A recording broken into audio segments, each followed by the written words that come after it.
Voilà, un petit fond vert qui va me permettre de vous parler de ces jardins de Christian Dior. Alors, c'est une thématique un petit peu particulière, un petit peu inhabituelle. Il y a 3 ans de cela, en 2017, qui était une année importante de célébration, puisque 2017 était à la fois le 70e anniversaire de la fondation de la Maison Dior et le 60e anniversaire de la disparition prématurée du couturier. Le Musée international de la parfumerie m'avait demandé de créer une conférence pour Rendez-vous au jardin. Et cela fait complètement sens puisque, comme nous allons le voir au cours de cette conférence, Christian Dior était un passionné de jardin et ces jardins ont toujours été une sorte d'ancrage, de point de repère pour lui au cours de sa vie et évidemment de source d'inspiration. Alors, à l'origine, bien sûr, il y a le jardin du début, c'est-à-dire celui de sa Normandie natale. Un petit mot sur la famille Dior. C'est une très très ancienne famille normande. D'ailleurs, selon quelques recherches généalogiques qui ont pu être menées par certains membres de la famille, les Dior seraient arrivés en Normandie au moment du traité de Saint-Clair-sur-Epte, le traité qui va faire de cette terre la Normandie en 911. Donc vous voyez que c'est une installation qui est extrêmement ancienne. La ville, la Normandie de Christian Dior, c'est Granville, sur la côte de la Manche, qui donne sur la baie au-delà du Mont-Saint-Michel. Et vous voyez ici Granville au tournant du siècle, c'est-à-dire vers la fin du 19e, début du 20e siècle. Granville qui va se développer, comme beaucoup de villes balnéaires, grâce à l'arrivée du train en 1870. On voit d'ailleurs toutes ces petites cabines de plage. Et puis, sur les hauteurs, sur les falaises, on devine quelques rares maisons. La ville de Granville, c'est une ville un petit peu particulière. Elle a été souvent comparée à Monaco pour une raison toute simple. Il y a une ville haute, un rocher et une ville basse. Et c'est une ville qui est complètement tournée vers la mer. Ce qui fait la richesse de Granville, c'est ce qu'on appelle les terre-neuvasses, ces bateaux qui vont jusqu'à Terre-Neuve pour pêcher la morue et en faire commerce ensuite en France. Alors, en ce qui concerne la famille Dior, c'est une famille d'entrepreneurs. Louis-Jean Dior, l'arrière-grand-père de Christian Dior, va fonder la société Dior en 1832. C'est une société qui va commercialiser des engrais de toutes sortes. Dans un premier temps, du noir de fumée, noir animal, puis il sera l'un des premiers à importer du guano d'Amérique du Sud et également l'un des premiers à utiliser les algues des côtes normandes comme fertilisant. Les générations qui vont se succéder vont agrandir la société et la 3e génération voit arriver à sa tête Lucien et Maurice. Maurice, le père de Christian Dior. Alors ces engrais font partie de ceux les plus renommés en France. Ils sont au 4e rang, en fait, français. Et vous voyez quelques publicités, l'engrais Dior, hors concours, l'engrais Dior, c'est de l'or. Ils vont se présenter dans de très nombreux concours agricoles. Maurice Dior, donc, va épouser Madeleine Martin en 1898. Madeleine, elle, est native d'Angers et le couple se rencontre, se marie à Angers avant de venir fonder leur famille à Granville. Ils vont avoir 5 enfants. Tout de suite après leur mariage, alors voilà, ça c'est le côté très difficile, c'est d'arriver à régler. Voilà, vous avez ici Raymond, l'aîné de la famille, qui naît en 1899, Christian, en 1905, Jacqueline en 1908, Bernard en 1910 et Catherine, la petite dernière, en 1917. C'est donc le 21 janvier 1905 que Christian Dior voit le jour dans une maison dont ses parents sont locataires. C'est une maison construite par des marins, les Haubans.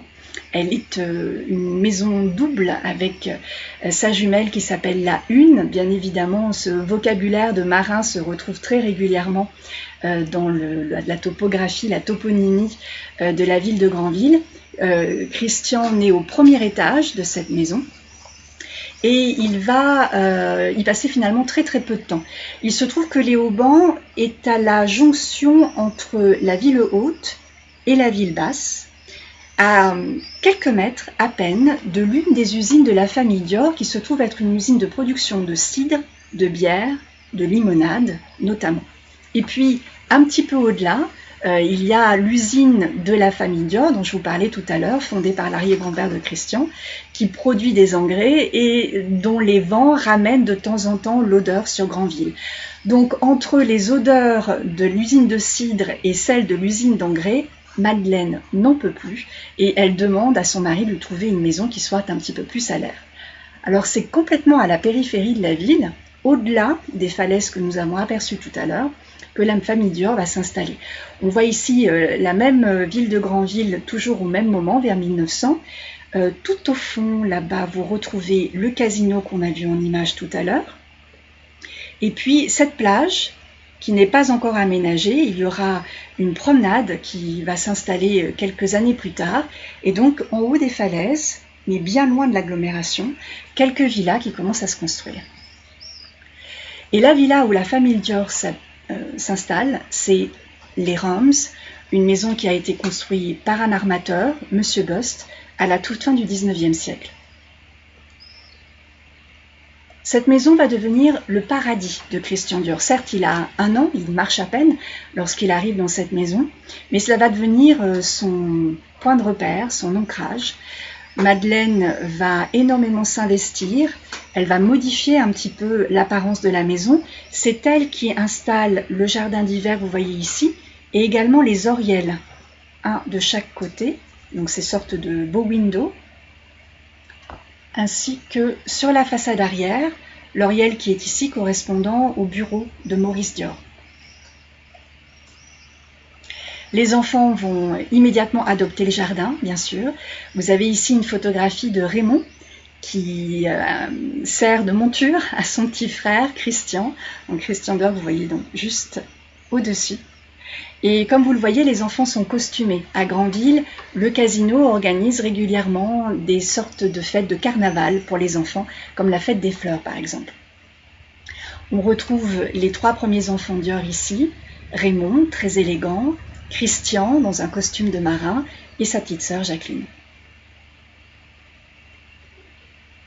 Alors cette maison va devenir particulièrement remarquée par les habitants de Granville, à tel point que, comme vous le voyez à l'écran, on va en faire des cartes postales. Cette carte postale date d'environ 1907 et on voit dans le jardin une Fräulein, une jeune femme allemande, la gouvernante des enfants Dior, et donc les enfants Dior de part et d'autre. Ce que l'on voit aussi sur cette photographie, c'est la déclivité du terrain. Vous voyez qu'on a au premier plan une sorte de petite butte. On devine bien qu'il y a quelque chose de plus profond derrière, et la maison placée sur une hauteur. Lorsque la famille Dior s'installe aux Roms, on est sur une falaise donnant sur la Manche et elle est offerte à tous les vents. Et lorsque la famille s'installe, il n'y a pas du tout de jardin. Donc la maison est offerte à tous les vents et c'est sans doute pour cela que cet armateur, M. Bust, l'avait baptisé les Roms. Les Roms, c'est le nom que l'on donne aux branches qui composent la rose des vents. Donc ce sera une gageure, le chantier probablement de la vie de Madeleine, d'arriver à transformer cette maison, d'en faire une maison familiale agréable et d'arriver à créer un jardin tout autour. Et l'une des premières choses qu'elle fera, c'est de faire amener des quantités de terre importantes pour araser le terrain et permettre la création d'un jardin de façon plus aisée. Elle va également planter toute une série d'arbres qui au fur et à mesure vont servir de brise-vent au jardin des Roms.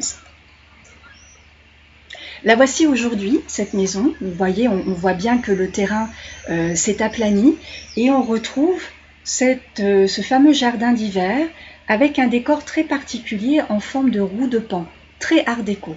Alors, si vous avez la chance, peut-être l'avez-vous déjà vu d'ailleurs, de vous rendre à Granville pour visiter cette maison, qui appartient à la ville de Granville aujourd'hui et qui est gérée par une association, Présence de Christian Dior, vous verrez que ce jardin d'hiver a été reconstitué au tout début des années 90. Pendant un certain temps, la maison a été un peu moins entretenue et dans les années 70, il a fallu déposer ce jardin d'hiver. Mais avec l'aide de l'architecte des bâtiments de France, avec l'aide des photographies comme celles que vous avez vues auparavant, on a pu le recréer à l'identique et le replacer. Les oriels, en revanche, eux, sont toujours bien en place de chaque côté de la façade. Alors ce que l'on voit sur cette photographie en couleur, ce sont justement les couleurs de cette maison. Une façade rose et une toiture grise. Les deux couleurs fondamentales pour Christian Dior. Je vous parlais de paradis tout à l'heure pour le jeune Christian. Cette maison reste son point d'ancrage, reste son point d'inspiration tout au long de sa vie. Il y avait un crépi très particulier sur lequel jouait la lumière et ce qui faisait que selon la météo, la maison était rose ou grise. Ce rose, on va le retrouver dans toutes les collections de Christian Dior. Pour lui, c'est la couleur du bonheur et les femmes se doivent d'en avoir dans leur garde-robe. Quant au gris, il symbolise l'élégance et on va le retrouver sur les murs des salons du 30 avenue Montaigne, le siège de la maison de couture. La voici sous un autre angle. Beaucoup d'essences ont été plantées donc par Madeleine. Et la façade arrière avec l'oriel menant au bureau de Maurice Dior. Alors ce jardin, il n'est pas uniquement pour faire joli. La famille Dior en profite réellement et développe une sorte d'art de vivre autour de celui-ci. Vous voyez sur cette photographie Maurice et Madeleine regardant la mer, installés sur le bord de leur jardin qui donne lui-même sur le sentier des douaniers. Ce sentier des douaniers qui fait toute la côte. Et de l'endroit où ils se trouvent, au moment de leur installation, ils sont donc très loin, en soi, de l'agglomération grandvillaise, et ils ont vu non seulement sur la mer, mais au-delà sur les îles Chausée, où on se rend régulièrement l'été pendant les chaudes journées. Voici une photographie beaucoup plus récente. Nous sommes en 2013, lors de mon premier voyage à Granville, ma découverte de ce lieu et ma rencontre avec Christian Dior. Le jardin a un petit peu perdu de sa superficie, puisqu'au tout début des années 90, en 1993, il y a eu un effondrement de la falaise. Et donc, afin de préserver ce sentier des douaniers que j'évoquais il y a un instant, on a grignoté un petit peu le jardin Dior de façon à pouvoir préserver cette promenade.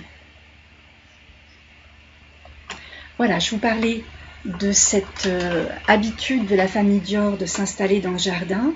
Voici une photographie de la famille. Raymond, l'aîné des enfants, Maurice, Jacqueline, Catherine qui est sur les genoux de son frère Christian et Madeleine au premier plan. Alors, les parents Dior, Maurice et Madeleine, sont des parents très traditionnels, famille bourgeoise, entrepreneurs, catholiques, très traditionnels une fois de plus. Et il y a peu de démonstrations d'affection. On ne se fait pas de câlins, on ne s'embrasse pas, on considère que ça ramollit le caractère. Et Christian Dior est complètement fasciné par le personnage de sa mère. Il la trouve belle, il la trouve élégante, il aime son parfum.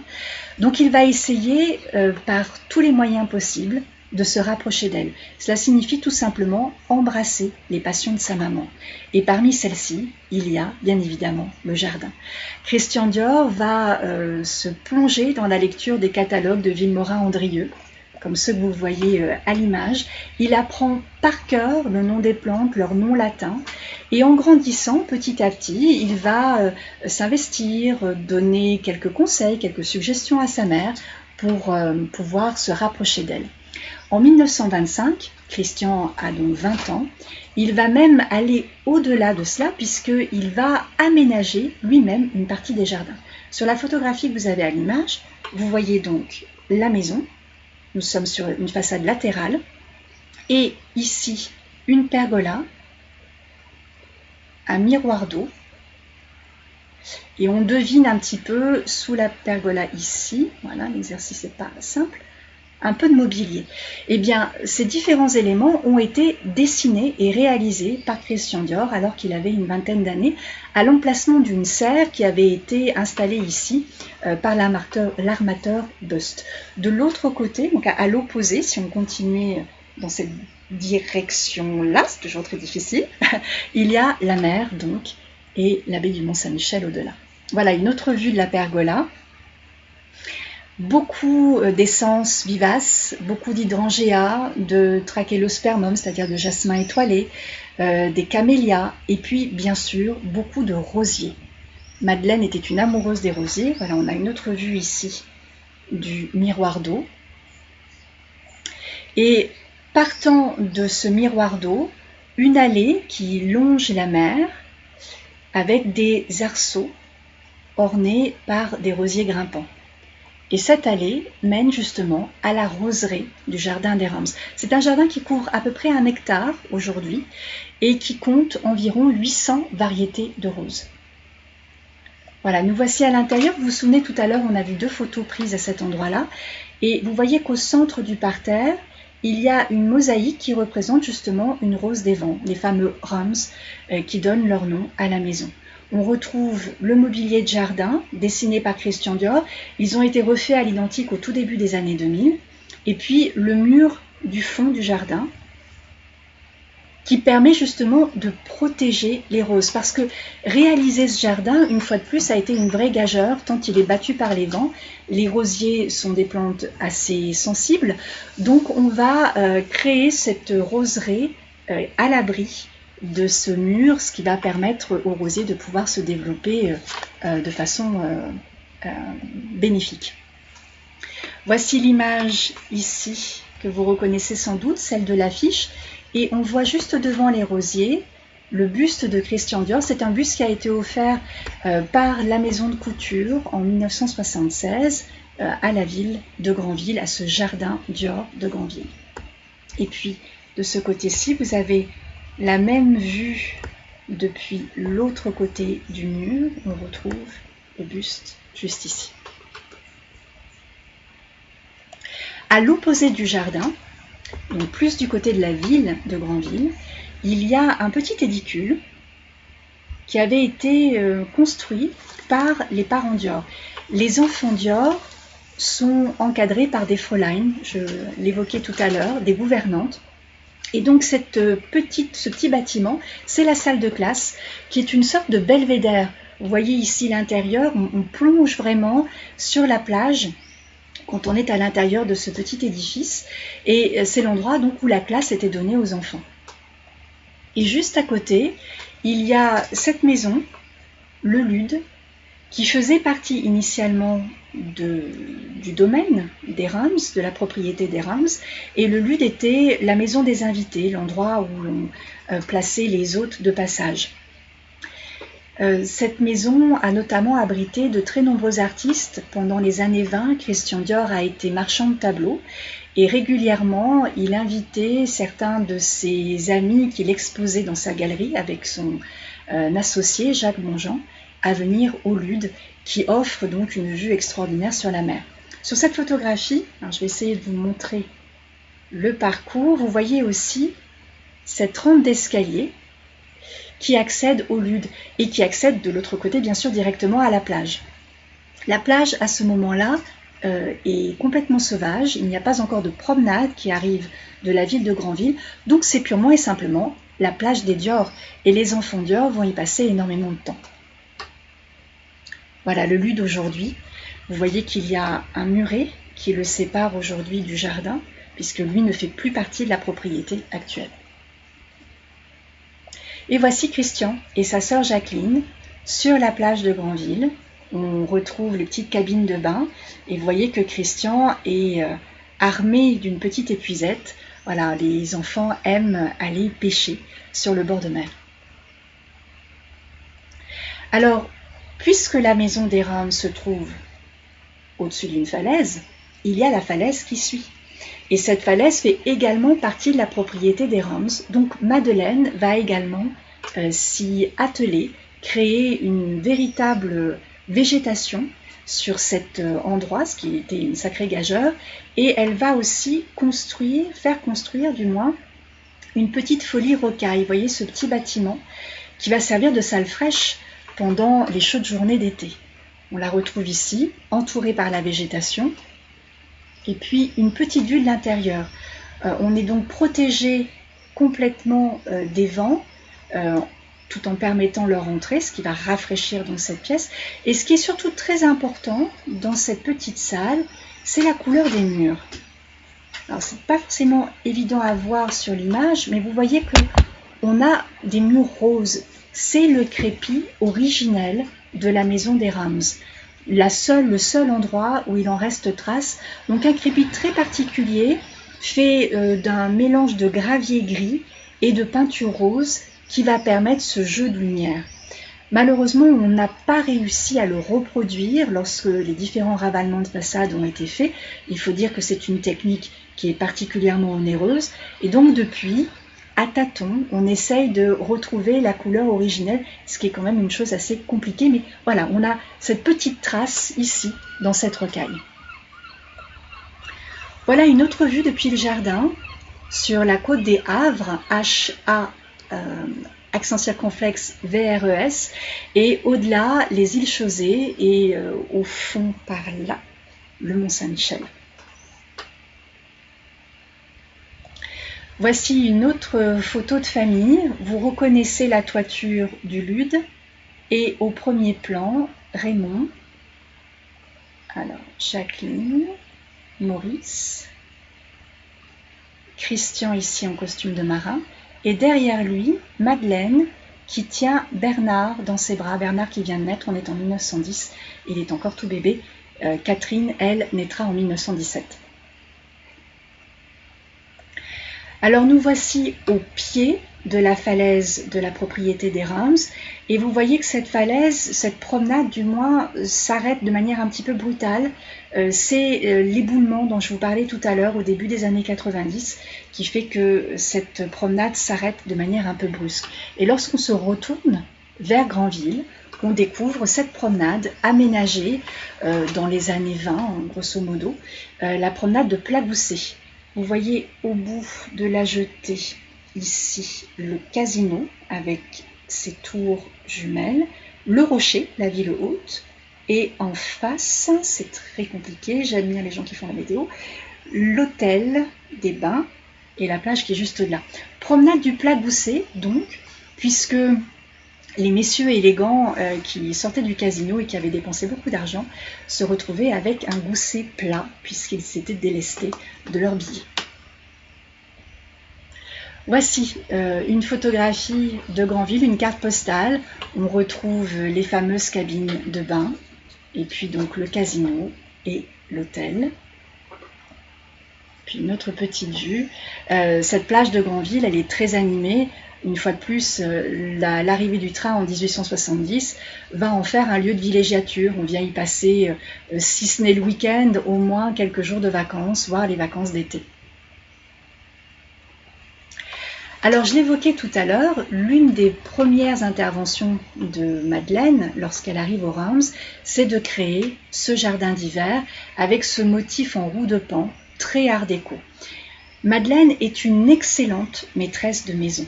Elle est l'épouse d'un entrepreneur important, ils font partie des notables de Granville, donc on reçoit régulièrement chez les Dior.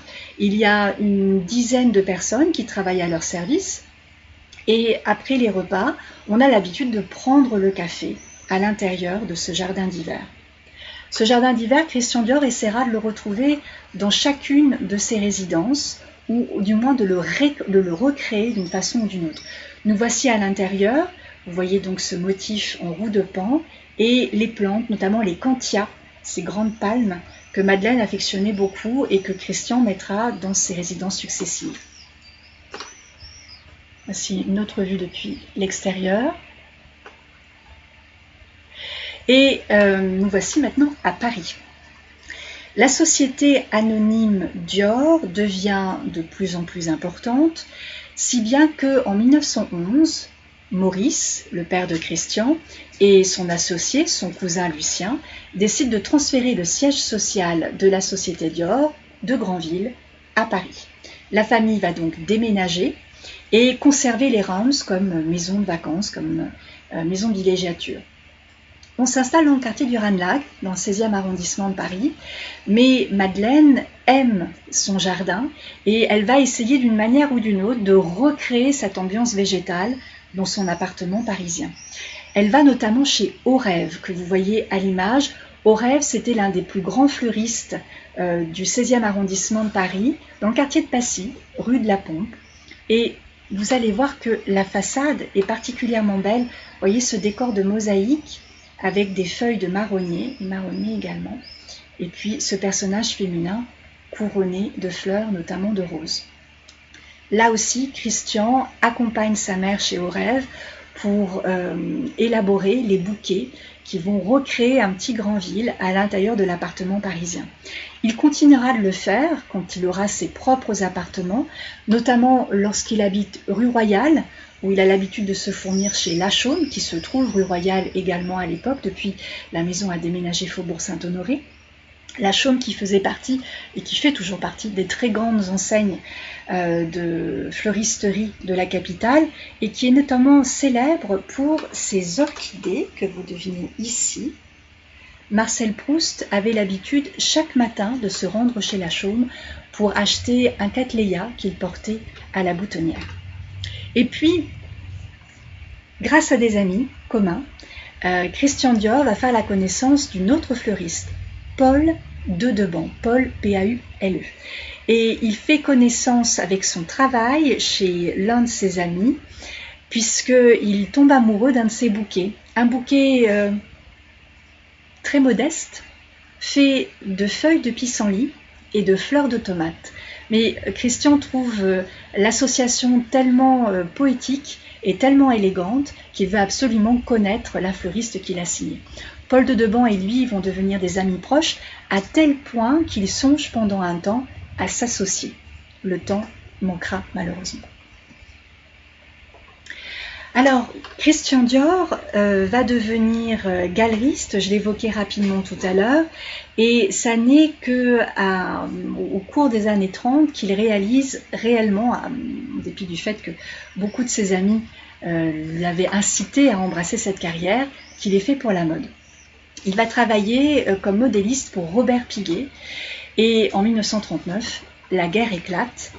Et Christian Dior étant un opposant au conflit, j'aurai l'occasion de vous parler de tout cela de manière un petit peu plus précise lorsque nous nous retrouverons pour mon autre conférence. En 1939, donc, Christian Dior est un opposant à la guerre et il va s'enrôler au titre de ce qu'on appelait la relève de la ferme. La relève de la ferme, c'est tout simplement ce qui va permettre aux femmes agricultrices françaises de ne pas se retrouver sans main-d'œuvre alors que leur mari, leur père, leurs frères sont partis au combat. Nous sommes dans cette drôle de guerre où le refrain que l'on entend le plus c'est rien à signaler, donc nous n'avons pas besoin de la totalité des soldats sur les lignes de front. On va donc envoyer ceux qui sont réfractaires au combat pour la relève de la ferme. On voit Christian ici, très élégant, vous voyez, qui porte son manteau sur ses épaules, et il est envoyé donc à Mehun-sur-Yèvre, au nord-ouest de Bourges, dans le Berry, et lui qui connaissait très bien les plantes, puisqu'il avait passé toute son enfance à les étudier, va passer à un autre stade, le stade de la culture, de l'agriculture à proprement parler. Il met cette fois-ci réellement les mains dans la terre, et il va découvrir le cycle des saisons, les principes de germination, et tout ça va le fasciner et le passionner au plus haut point. Si bien que lorsqu'en juin 1940, on sonne la fin officielle des combats, Christian Dior se trouve du bon côté de la ligne de démarcation, il pourrait parfaitement partir, mais il refuse de laisser cette agricultrice qui le loge, qui le nourrit depuis près d'un an, puisque les moissons et les récoltes arrivent, donc il reste pour lui prêter main forte. C'est uniquement lorsque celles-ci seront passées qu'il reprendra son baluchon pour retrouver les siens sous d'autres cieux. La Normandie a été laissée, la crise de 1929 a été fatale à l'entreprise Dior, on a dû vendre les Rams et Maurice Dior et la plus jeune des sœurs, Catherine, sont venus s'installer à Calian. Nous sommes donc dans le Var, à quelques kilomètres de Grasse, et la famille Dior trouve une petite maison à l'entrée du village, les Nesses, avec un petit jardin. Alors ils sont 3, Maurice, le père de famille, Catherine, la plus jeune, et Mademoiselle Marthe. Mademoiselle Marthe, c'est la gouvernante des enfants Dior depuis le lendemain de la Première Guerre mondiale, et cette femme, Ma, telle que l'appellent les enfants, va devenir le véritable roc de la famille. Donc on s'installe au Nesses et Christian Dior, démobilisé, rejoint les siens à Calian. La vie n'est pas simple, on manque de moyens. Christian Dior a touché 800 francs de solde de démobilisation, donc il va falloir trouver une façon de gagner sa vie. Les Nesses ont un petit jardin d'agrément. Avec l'aide de Catherine, Christian va donc arracher toutes les fleurs et planter des petits pois et des haricots pour permettre à sa famille de subsister. Ces légumes, il va aller les vendre dans les petits marchés locaux. Alors, au début des années 42, Christian Dior va remonter à Paris. Il a perdu sa place chez Robert Piguet, qui était là de l'attendre, et il retrouve un emploi chez Lucien Lelon. Et petit à petit, l'envie de pouvoir créer ce dont il a profondément envie. Travailler pour Lucien Lelon est un véritable bonheur pour lui, d'autant plus que c'est un homme, Christian, est un homme particulièrement discret, particulièrement jaloux de sa tranquillité, donc travailler pour un autre lui convient très bien. Il a la tranquillité d'esprit puisqu'il n'a pas à gérer une entreprise, mais il se rend bien compte qu'il est obligé de suivre les goûts d'un autre et il a vraiment envie de lancer sa propre maison. Chose sera faite à la fin de 1946 et le tout premier défilé aura lieu le 12 février 1947. Nous sommes dans un Paris d'après-guerre, il fait très froid, la population est encore soumise à de très nombreuses restrictions et ce 12 février 1947, les journalistes de mode et la clientèle élégante de Paris découvrent 2 lignes, la ligne en 8 et la ligne Corolle. On est toujours au milieu des fleurs. Ces lignes vont faire de la femme une femme féminine, élégante. Les épaules sont très prises, de même que le buste, la taille est fine et la jupe part justement en corolle, ce qui va donner beaucoup d'élégance, beaucoup de féminité. C'est une véritable révolution dans la mode du moment et une journaliste américaine particulièrement importante va dire ce mot Your dresses are wonderful, they have such a new look. Et c'est ce nom de new look que l'on va retenir. On va oublier le nom de Corolle, on va oublier le nom d'en 8 au profit de ceci. En l'espace de 24 heures, Christian Dior devient le Français le plus célèbre du monde. Et cela va lui apporter un revenu, une aisance financière importante. Alors après toutes les années de vache maigre qu'il a pu connaître, le krach boursier de Wall Street, je vous le disais, avait causé la banqueroute de la famille Dior, et bien Christian Dior ne va avoir de cesse que de retrouver des toits. Il a perdu ses Rams chéris, il va vouloir retrouver un havre de paix. Donc il se met assez rapidement à chercher une compagne. Alors dans un premier temps, il profite de la maison de campagne de ses amis, Pierre et Carmen Coll, à Fleury-en-Bière, dans la forêt de Fontainebleau. Et puis il décide de louer une maison, toujours à Fleury. Il va faire connaissance à ce moment-là d'un jardinier polonais, Ivan. Et c'est l'année suivante qu'il va acheter le moulin du Coudray à Milly-la-Forêt. Milly-la-Forêt, c'est un petit village qu'il connaît bien, puisque l'un de ses amis les plus proches, Jean Cocteau, y a sa maison. Et vous entendez les cloches de la cathédrale de Grasse qui sonnent 7 heures. Eh bien, Christian Dior aimait cela également dans son jardin de Milly-la-Forêt. Puisqu'on entend les cloches, je vais vous citer ce petit passage tout de suite. Ayant eu la chance de conserver le fidèle et merveilleux Ivan, qui s'occupait de mon jardin de Fleury, je lui demandai de créer celui du Coudray. Malgré sa taille, je le voulais aussi simple, aussi modeste que les jardiniers qui, dans ma chère Normandie, bordent au long des routes les maisons des paysans. Pour un résultat si sage en apparence, il fallut faire de véritables miracles, vaincre le marécage, domestiquer la rivière et dompter la forêt qui l'entoure. Ainsi protégé de tout voisinage, avec la seule vue de mes fleurs, de mes canaux et de mon petit étang, je peux entendre en paix les cloches de Milly. Alors, ce moulin du Coudray, vous avez une photographie qu'il représente ici en 1908. C'est un ensemble de bâtiments. Le moulin, une grange, d'autres bâtiments divers qui s'organisent autour d'une cour en fer à cheval. Christian Dior était un homme très superstitieux, donc ce signe-là avait peut-être fini de le convaincre de choisir ce lieu. On voit sur la photographie au premier plan justement la présence de l'eau. Il y a donc une rivière qui traverse le domaine, l'école, plusieurs canaux, un étang, un marécage et la forêt de Fontainebleau qui borde le village donc de Milly.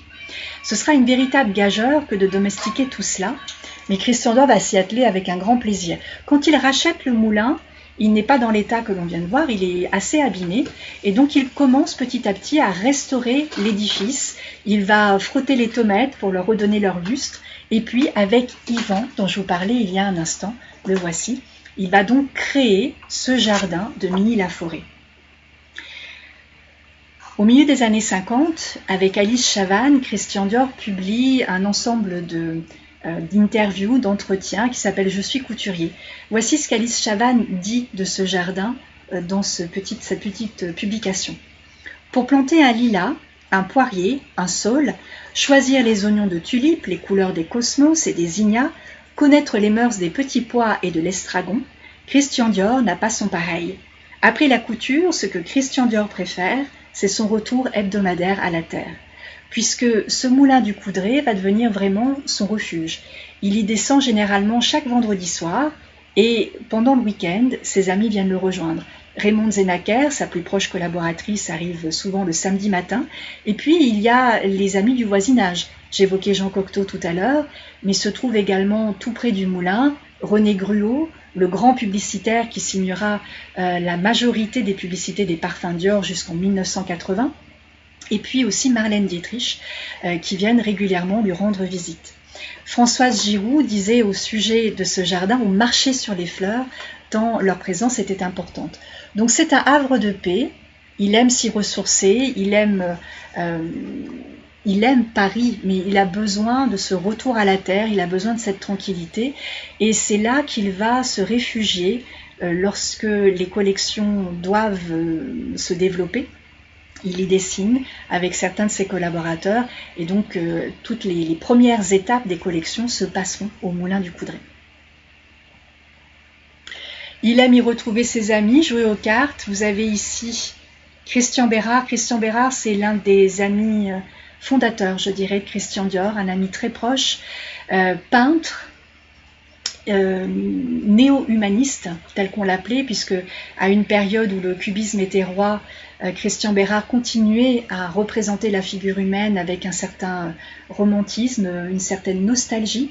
Et étrangement, Christian Bérard ne va pas être si connu que cela pour ses peintures. En revanche, il va faire une carrière extraordinaire en tant que décorateur de théâtre, et il arrivera à Christian Dior et à lui-même de collaborer sur certains spectacles. Vous voyez également que Christian Dior aimait à tapisser. C'est un art qu'il va découvrir lors de son séjour à Ibiza, pendant ces années difficiles que j'évoquais et sur lesquelles je reviendrai dans mon autre conférence. Christian Dior a été en convalescence sur cette île des Baléares, et il a pu découvrir cet art de la tapisserie, auquel il restera très attaché. Alors la maison Dior continue bien évidemment de perpétuer le souvenir de Christian Dior, et il reste une véritable source d'inspiration. Vous avez à l'image une bague de la collection Les Jardins de Milly qui a été dessinée par Victoire de Castellane, la directrice artistique de la joaillerie Dior. Vous voyez que c'est une bague qui est décorée de toute une série de petites fleurettes et d'une petite coccinelle. Une fois de plus, on revient à la superstition de Christian. Alors ces années de vache maigre, c'est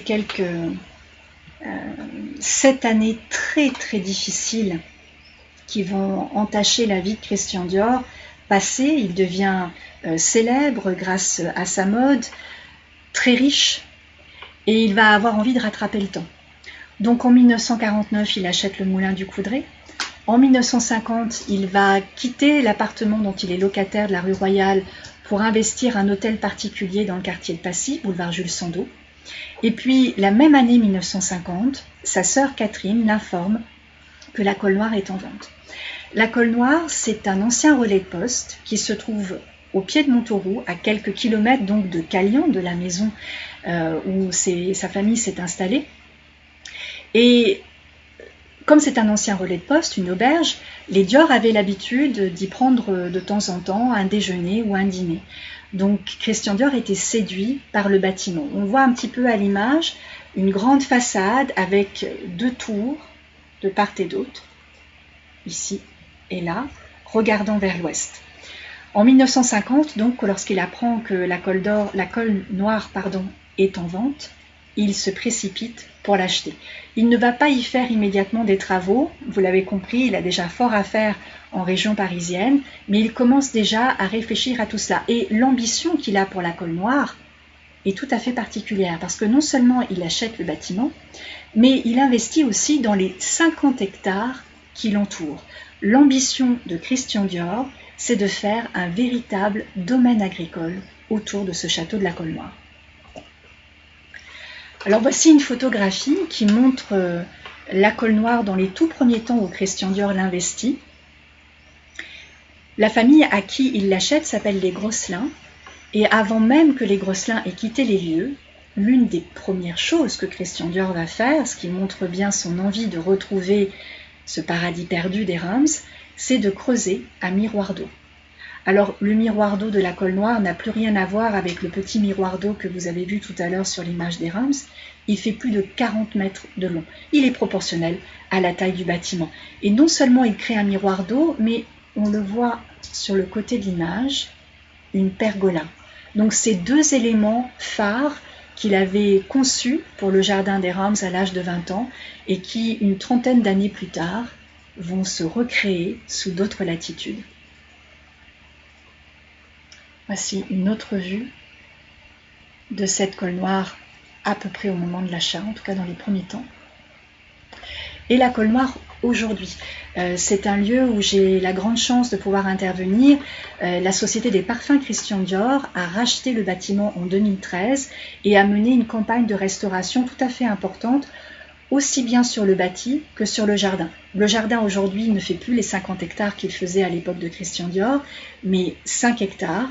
Et on a retrouvé, grâce aux archives, notamment celle d'André Svetchin, l'architecte avec lequel Christian Dior va transformer le bâtiment, toute une série d'indications sur l'emplacement des différents bosquets. Alors ici, c'est la façade nord, c'est une façade qui a été modifiée par Christian Dior et André Svetchin pour devenir la façade principale. La façade originelle donnée sur l'ouest, Christian Dior va vouloir créer cette façade avec une porte entourée de pilastres en pierre de Rosne, et il va surélever l'étage et pour lui donner un petit peu plus de luminosité, ajouter des œils de bœuf au-dessus des fenêtres existantes. Et c'est également Christian Dior qui, en créant l'allée qui permet d'accéder au château, va planter les cyprès que vous voyez de part et d'autre.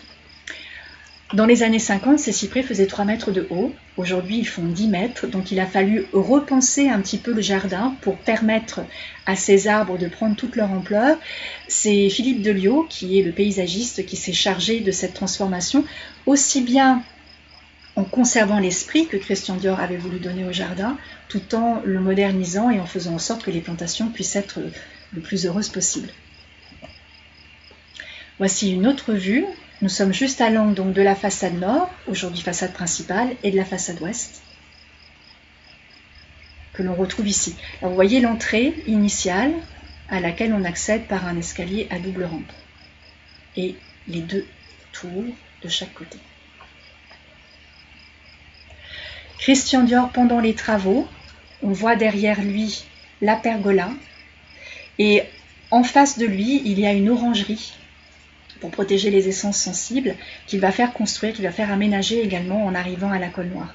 Alors les travaux vont vraiment commencer vers 1954, perdurer jusqu'à l'été 56, et Christian Dior va finalement bien peu profiter de ce lieu, puisqu'il nous quitte prématurément en octobre 1957 et naturellement cette maison qui est bien loin de Paris ne le voit pas très souvent.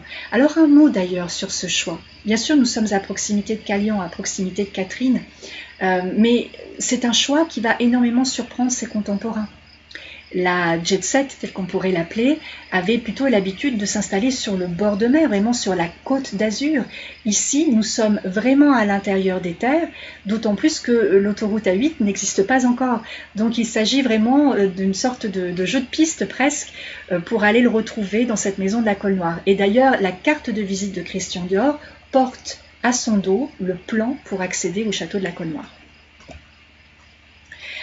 Alors, l'envie de Christian Dior, c'est que cette maison soit sa vraie maison. C'est ce qu'il écrit dans son autobiographie, Christian Dior et moi. Vous voyez ici à nouveau le jardin de Granville. Portant le parapluie, c'est Raymond, le frère aîné de Christian. Vous retrouvez la pergola juste au-dessus de lui, le mobilier. Et Christian qui est en train de nettoyer le miroir d'eau pour retirer les feuilles mortes. Et une trentaine d'années plus tard, on le retrouve avec ce même geste sur le miroir d'eau de la Colle Noire. Christian Dior voyait la Colle Noire comme une sorte de maison pour sa retraite. Il avait énormément de passion dans sa vie, les jardins, nous en parlons depuis tout à l'heure, l'architecture, c'était son rêve initial, et il a tout à fait l'envie de laisser ses crayons à d'autres. Il ne voit pas du tout comme une fatalité le fait de se retirer de la couture, bien au contraire. C'est ainsi qu'au cours des 10 années où il est à la tête de la maison Christian Dior, il va donner leur chance à de jeunes couturiers, Pierre Cardin, qui fondera par la suite sa propre maison, mais également Yves Saint-Laurent, qui est devenu son assistant, ou encore Jean-Louis Scherrer, André Levasseur, Frédéric Castet par exemple. À la Colle Noire, il va avoir envie aussi de retrouver cette fameuse petite rocaille que nous avons vue tout à l'heure sur les falaises de Granville, une salle fraîche. Donc il va faire éventrer le rez-de-chaussée de la Colle Noire pour créer cette pièce qui est donc à l'abri grâce à l'étage supérieur, mais ouverte sur le jardin, ce qui va donc permettre de pouvoir y déjeuner ou y dîner, y compris pendant la période estivale. On retrouve Christian Dior ici dans ses champs, je l'évoquais tout à l'heure, 50 hectares de superficie. Et l'envie pour Christian Dior de créer un domaine agricole qui fonctionne. On le voit ici juste à côté de ses vignes. Et on devine les oliviers sur les restanques et donc le château juste au-dessus. On va y planter des rosiers centifolia, des jasmins grandiflorum, je reviens dessus dans un instant, du lavandin, des vignes donc, des oliviers, des amandiers, des abricotiers. Donc c'est un véritable domaine agricole que Christian Dior veut créer. L'ambition de Christian Dior, c'est de pouvoir développer sur ce domaine les cultures qui vont permettre d'alimenter les parfums de la maison. En 1947, lorsque Christian Dior lance sa toute première collection de couture, il lance aussi Miss Dior, le premier parfum de la maison, un parfum chypré, donc je parle bien du Miss Dior de 1947, pas le Miss Dior que vous pouvez trouver aujourd'hui chez les grands distributeurs. Donc c'est un parfum chypré avec une note jasminée très soutenue, assez verte, qui est assez inhabituelle et très élégante. Et ce parfum Miss Dior, pour lui, représente justement ces soirées, ces nuits provençales d'été où l'on sent le parfum du jasmin et l'odeur chaude de la terre qui remonte en fin de journée. Le jasmin était donc présent sur la propriété de la Colle Noire. À quelques kilomètres de la Colle se trouvait le barrage de Malpasset. Ce barrage de Malpasset, comme vous le savez sans doute, va éclater en décembre 1959, 2 ans après la disparition de Christian Dior. C'est une catastrophe terrible. Toute l'eau qu'il contenait va se déverser jusqu'à la côte, jusqu'à Fréjus, en ravageant tout sur son passage en l'espace de 7 minutes. C'est un choc terrible pour toute la nation. Le général de Gaulle lui-même en appellera à la solidarité nationale et toute la région est très ébranlée par cette catastrophe. Le barrage de Malpasset va donc laisser la place au lac de Saint-Cassien que nous connaissons bien aujourd'hui. Mais ce lac a une superficie plus importante, un volume d'eau plus important, donc une humidité plus importante. Et ça va modifier le climat, ce qui fait que de nos jours, les températures hivernales sont trop basses pour le jasmin, qui est une plante particulièrement géline. Donc si on pouvait cultiver le jasmin à la Colle Noire à l'époque où Christian Dior était maître des lieux, ce n'est plus possible aujourd'hui. Alors il y a quelques essais qui sont en train d'être faits sur les contreforts de Calian, un producteur de plantes à parfum qui est en train d'essayer de relancer cette culture du jasmin, puisque sur les collines, le drainage va peut-être permettre de relancer cette culture. Nous en saurons plus d'ici quelques temps. Voici les restants qu'avec les oliviers, on produit de l'huile d'olive à la Colle Noire, aujourd'hui encore, qui va donc sur les tables des invités de la Société des parfums Christian Dior. Et puis vous avez une autre vue ici qui est particulièrement intéressante puisqu'on voit au premier plan un regard. Je vous l'expliquais plus tôt, le jardin des Roms a été un véritable défi parce qu'il était battu par les vents marins. Le jardin de Milly-la-Forêt, du Moulin du Coudray, a été un véritable défi lui aussi, parce que c'était un marécage qu'il a fallu domestiquer, qu'il a fallu assainir. Et bien lorsque Christian Dior arrive à la Colle Noire, il n'y a pas d'eau. Donc il va falloir l'amener, encore un chantier particulièrement important. On va faire venir l'eau de 5 km depuis le village de Montauroux, qui est donc en surplomb du domaine de la Colle Noire. Et c'est la raison pour laquelle on va trouver ces regards en différents points du jardin, regards à partir desquels on va tracer un réseau de canaux qui vont venir, ou qui va venir, alimenter les différentes restants de la propriété et quelques retenues d'eau un petit peu plus loin. Puisque la Société des parfums Christian Dior est donc la nouvelle propriétaire du domaine de la Colle Noire, on essaie de renouer avec la volonté de Christian Dior, en plantant notamment des rosiers centifolia que vous avez à l'image. 1000 pieds de ces rosiers centifolia ont donc été installés, la rose de mai qu'on est en train de cueillir à l'heure actuelle, et ces roses sont entretenues par Armelle Janaudy, cultivatrice à Calian justement, donc à quelques kilomètres, et c'est elle qui vient s'occuper de ces fameux rosiers. On obtient un absolu absolument extraordinaire qui rentre entre autres dans ce parfum, la Colle Noire, qui est donc l'un des parfums de la collection privée de la Maison Dior, où la rose tient bien évidemment le rôle principal.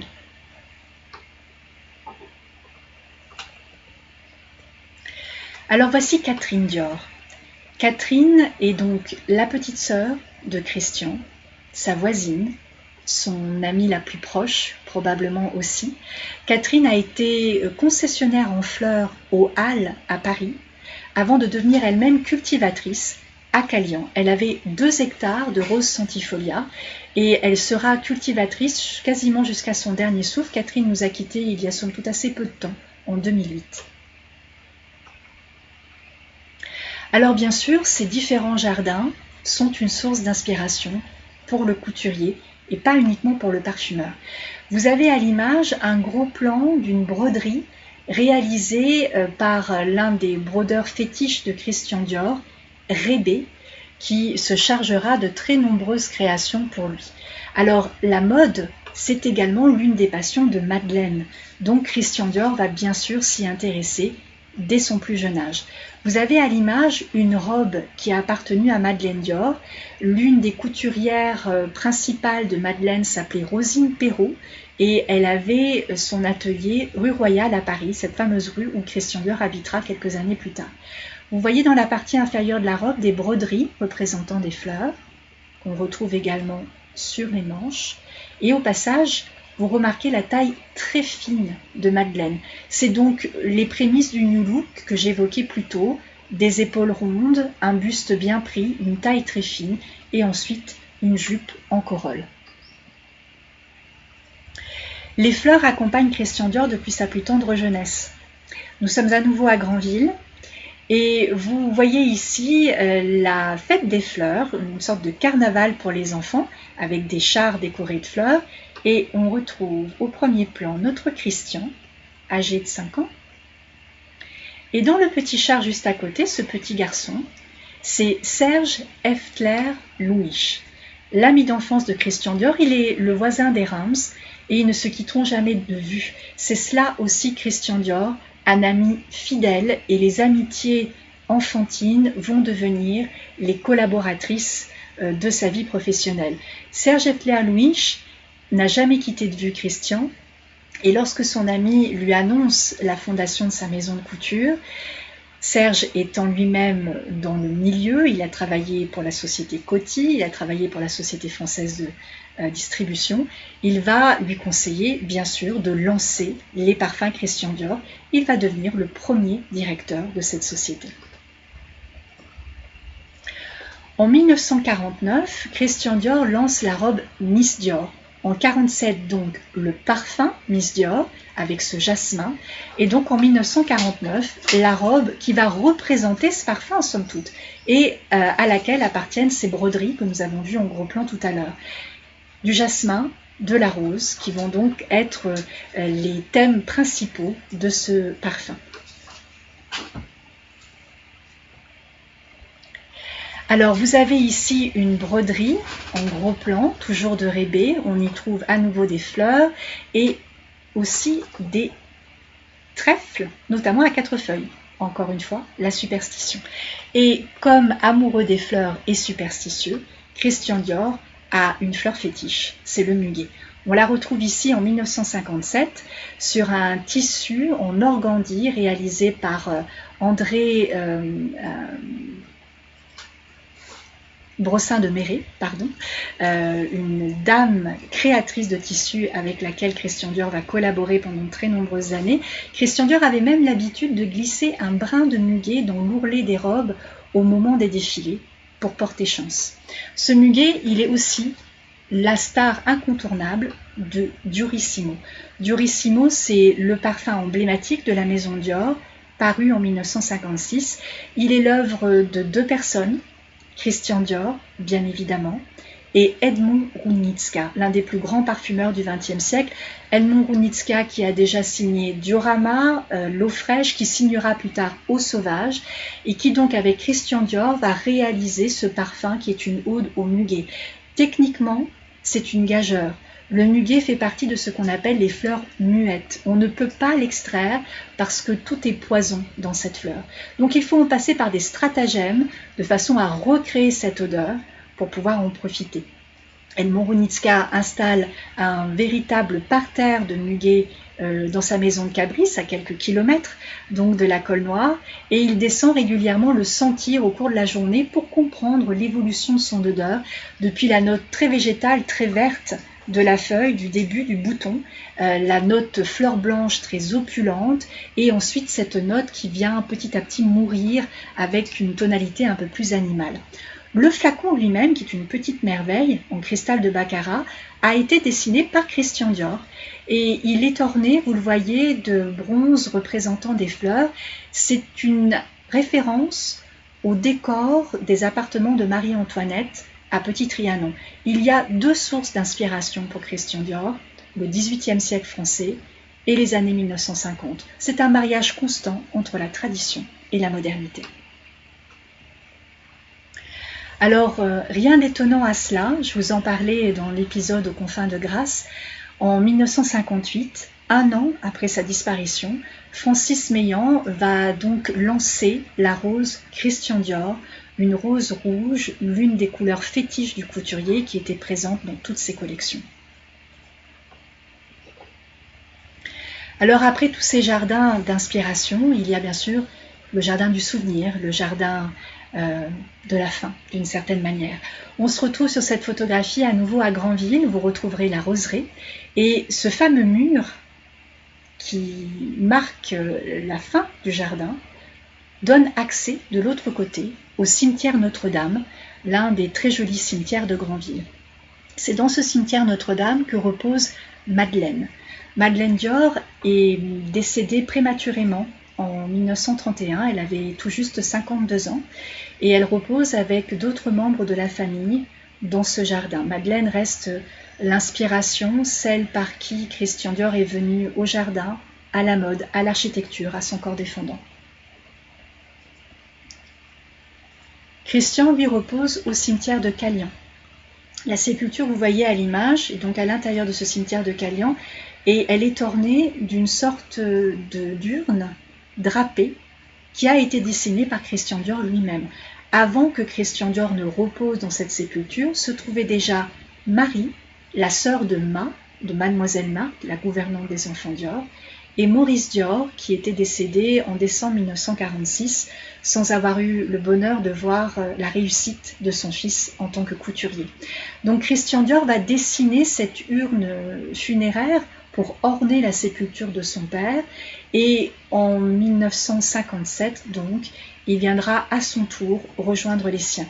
La sépulture qui se trouve juste à côté est celle de Catherine Dior, donc la jeune sœur de Christian, et de son compagnon, Hervé Papillot des Charbonnières, avec lequel elle cultivait également les plantes à parfum. Alors, l'image que vous avez à l'écran remonte à 2015. La voici 2 ans plus tard, lorsque les parfums Christian Dior ont racheté la Colle Noire.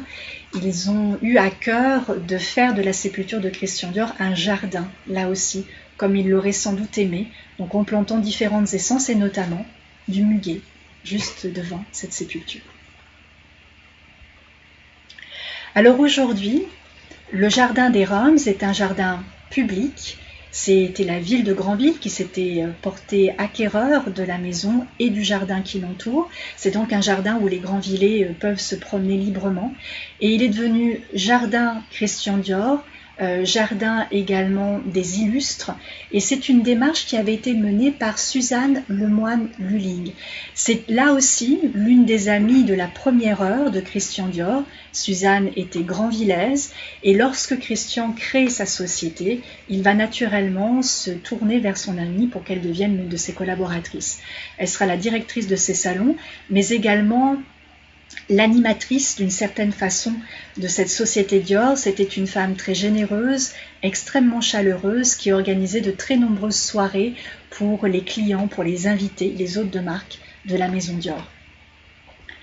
Christian Dior était un ami fidèle, je vous le disais un petit peu plus tôt. Il était extrêmement généreux et on le voit ici dans sa maison du Moulin du Coudray. Il est en train de mettre en bouteille la liqueur de framboise qu'il fabriquait. Alors je voudrais terminer en citant justement Suzanne Lulling qui avait une très jolie phrase au sujet de son ami. Elle disait de Christian Dior qu'il était tellement attentif, tellement attentionné qu'il aurait pu entendre un fruit mûrir.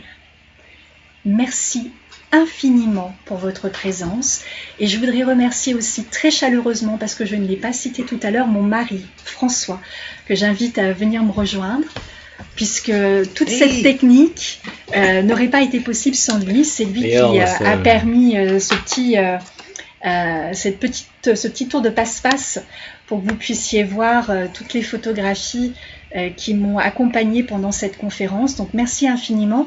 C'est lui également qui était derrière l'écran et qui a pu vous voir arriver les uns après les autres.